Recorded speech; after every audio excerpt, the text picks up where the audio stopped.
Hola, bienvenidos a Esquina Literaria. Soy Yolanda Miranda y les estoy compartiendo la lectura de este libro de Yuval Noah Harari, 21 lecciones para el siglo XXI. Espero que les esté gustando y que me dejen algún comentario. Estamos en la lección número 14 que se llama Laicismo, acepta tu sombra, y el día de hoy vamos a leer el ideal laico. ¿Qué es, pues, el ideal laico? El compromiso secular más importante es con la verdad, que se basa en la observación y la evidencia y no en la simple fe. Los seglares se esfuerzan por no confundir verdad con fe. Si tenemos una gran fe en algún relato, esto puede decirnos muchísimas cosas interesantes sobre nuestra psicología, sobre nuestra infancia y sobre nuestra estructura cerebral, pero no demuestra que el relato sea cierto. A menudo se necesita una gran fe, justo cuando el relato no es cierto. Además, los seglares no santifican ningún grupo, a ninguna persona ni ningún libro, como si ellos y solo ellos fueran los únicos custodios de la verdad. En lugar de eso, las personas laicas santifican la verdad allá donde pueda revelarse, en antiguos huesos fosilizados, en imágenes de lejanas galaxias, en tablas de datos estadísticos o en los escritos de las diversas tradiciones humanas. Este compromiso con la verdad está en la base de la ciencia moderna, que ha permitido a la humanidad desintegrar el átomo, descifrar el genoma, seguir la huella de la evolución de la vida y comprender la historia de la humanidad misma. El otro compromiso fundamental de las personas laicas es con la compasión. La ética laica se basa no en la obediencia de los edictos de este o aquel Dios, sino en una profunda comprensión del sufrimiento. Por ejemplo, la gente secular se abstiene del homicidio, no porque algún libro antiguo lo prohíba, sino porque matar inflige un sufrimiento inmenso a seres conscientes. Hay algo hondamente preocupante y peligroso en las personas que evitan matar solo porque Dios así lo dice. Estas personas que están motivadas por la obediencia, no por la compasión, ¿qué harán si acaban creyendo que su Dios les ordena matar a herejes, a brujas, a adúlteros o a extranjeros? Desde luego, en ausencia de mandamientos divinos absolutos, la ética secular se enfrenta a veces a dilemas difíciles. ¿Qué ocurre cuando la misma acción daña a una persona pero ayuda a otra? ¿Es ético gravar con impuestos elevados a los ricos con el fin de ayudar a los pobres? ¿Emprender una guerra sangrienta para derrocar a un dictador brutal? ¿Permitir la entrada de un número ilimitado de refugiados en nuestro país? Cuando las personas laicas se enfrentan a este tipo de dilemas, no preguntan ¿qué es lo que Dios ordena? En cambio, sopesan con cuidado los sentimientos de todas las partes concernidas, analizan una amplia gama de observaciones y posibilidades y buscan una vía intermedia que cause tan poco daño como sea posible. Considérense, por ejemplo, las actitudes en relación con la sexualidad. ¿Cómo deciden las personas laicas sin respaldar o oponerse a la violación, a la homosexualidad, a la bestialidad y al incesto? Analizando los sentimientos. La violación es obviamente inmoral, no porque vulnere algún mandamiento divino, sino porque hace daño a personas. En cambio, una relación de amor entre dos hombres no daña a nadie, de modo que no hay razón para prohibirla. ¿Y qué hay de la bestialidad? He participado en numerosos debates privados y públicos sobre el matrimonio gay, y con demasiada frecuencia algún listillo pregunta, si el matrimonio entre dos hombres está bien, ¿por qué no permitir el matrimonio entre un hombre y una cabra? Desde una perspectiva seglar, la respuesta es evidente. Las relaciones saludables requieren profundidad emocional, intelectual e incluso espiritual. Un matrimonio que carezca de esta profundidad hará que estemos frustrados, solos y atrofiados psicológicamente, mientras que dos hombres pueden satisfacer sin duda las necesidades emocionales, intelectuales y espirituales mutuas. Una relación con una cabra no puede, de modo que si se considera que el matrimonio es una institución dirigida a promover el bienestar humano, como hacen las personas laicas, ni se nos ocurriría plantear esta extraña pregunta. Solo las personas que ven el matrimonio como una especie de ritual milagroso podrían formularla. Y entonces, ¿qué hay de las relaciones entre un padre y su hija? Ambos son humanos, de manera que, ¿qué hay de malo en ello? Numerosos estudios psicológicos han demostrado que tales relaciones causan un daño inmenso y por lo general irreparable en la chica. Además, reflejan e intensifican las tendencias destructivas en el progenitor. La evolución ha modelado la psique de los sapiens de tal forma que los vínculos románticos no se mezclan bien con los parentales.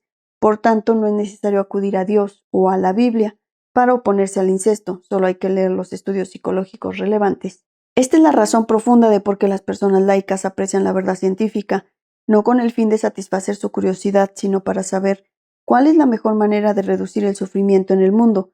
Sin la guía de los estudios científicos, nuestra compasión suele ser ciega. Los compromisos hermanados con la verdad y la compasión resultan también en un compromiso con la igualdad.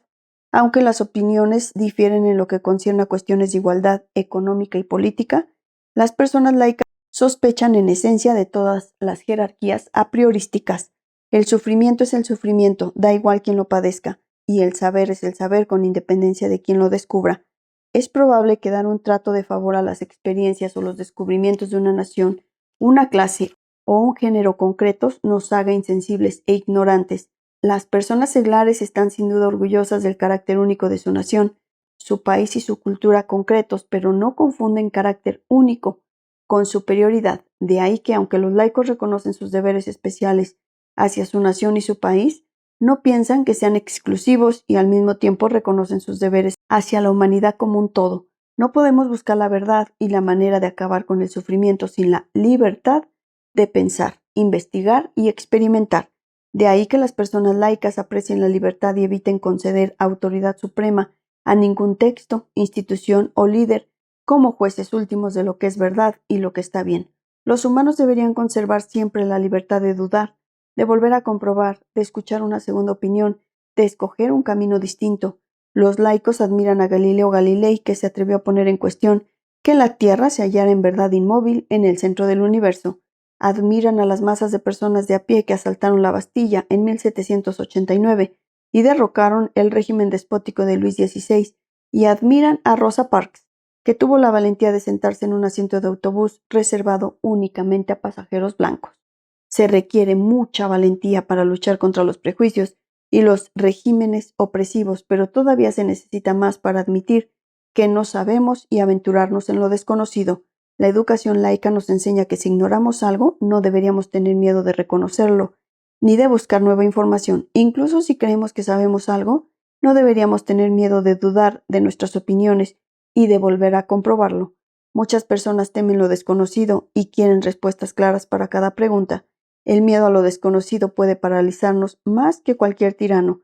A lo largo de la historia a la gente le ha preocupado el hecho de que, si no depositábamos toda nuestra fe en algún conjunto de respuestas absolutas, la sociedad humana se desmoronaría. En realidad, la historia moderna ha demostrado que una sociedad de individuos valientes, dispuestos a admitir la ignorancia y a plantear preguntas difíciles, suele ser no solo más próspera, sino también más pacífica que las sociedades en que todos deben aceptar sin cuestionarla una única respuesta.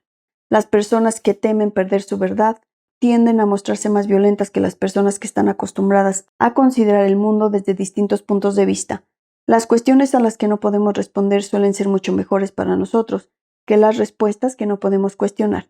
Por último, las personas laicas valoran la responsabilidad. No creen en ningún poder superior que se encargue del mundo, castigue a los malos, recompense a los justos y nos proteja del hambre, la peste o la guerra. De ahí que nosotros, mortales, de carne y hueso, hemos de aceptar la responsabilidad por lo que sea que hagamos o no hagamos. Si el mundo está lleno de desgracia, es nuestro deber encontrar soluciones. Los laicos se enorgullecen de los inmensos logros de las sociedades modernas, como los de curar epidemias, dar de comer a los hambrientos y llevar la paz a grandes regiones del mundo. No necesitamos atribuir a ningún protector divino estos logros, son el resultado de humanos que desarrollaron su propio saber y compasión. Pero justo por la misma razón debemos aceptar toda la responsabilidad por los crímenes y fracasos de la modernidad, desde los genocidios hasta la degradación ecológica. En lugar de rezar para que ocurran milagros, necesitamos preguntar, ¿qué podemos hacer nosotros para ayudar? Estos son los principales valores del mundo laico. Como ya se ha indicado, ninguno de dichos valores es en exclusiva secular. Los judíos también valoran la verdad, los cristianos valoran la compasión, los musulmanes valoran la igualdad, los hindúes valoran la responsabilidad, etc. Las sociedades e instituciones laicas se complacen en reconocer estos vínculos y en recibir con los brazos abiertos a judíos, a cristianos, a musulmanes y a hindúes religiosos, siempre que cuando el código laico entre en conflicto con la doctrina religiosa, esta última se da el paso. Por ejemplo, para ser aceptados en la sociedad laica, se espera que los judíos ortodoxos traten a los no judíos como sus iguales, que los cristianos eviten quemar a los herejes en la hoguera, que los musulmanes respeten la libertad de expresión y que los hindúes renuncien a la discriminación basada en las castas. En cambio, no se espera que las personas religiosas renieguen de Dios ni abandonen sus ritos y rituales tradicionales. El mundo seglar juzga a la gente según su comportamiento y no sus vestidos ni ceremonias favoritos. Una persona puede seguir el código de vestir sectario más estrafalario y practicar las más extrañas ceremonias religiosas, pero comportarse mostrando un profundo compromiso hacia los valores laicos fundamentales. Si son leales a la verdad científica, a la compasión, a la igualdad y a la libertad, son miembros de pleno derecho del mundo laico y no hay en absoluto ninguna razón para pedirles que se quiten sus marmullas, sus cruces, sus hijabs o sus tilacas. Por razones parecidas, la educación laica no significa un adoctrinamiento negativo que enseña a los niños a no creer en Dios y a no participar en ninguna ceremonia religiosa. Más bien, la educación laica enseña a los niños a distinguir la verdad de las creencias, a desarrollar la compasión hacia todos los seres que sufren, a apreciar la sabiduría y las experiencias de todos los moradores de la tierra, a pensar libremente sin temer lo desconocido y a ser responsable de sus actos y del mundo en su conjunto. Espero que les haya gustado la lectura del día de hoy de este libro, 21 lecciones para el siglo XXI, de Yuval Noah Harari. Los espero en el próximo video para continuar con esta y otras lecturas. Muchas gracias por escuchar.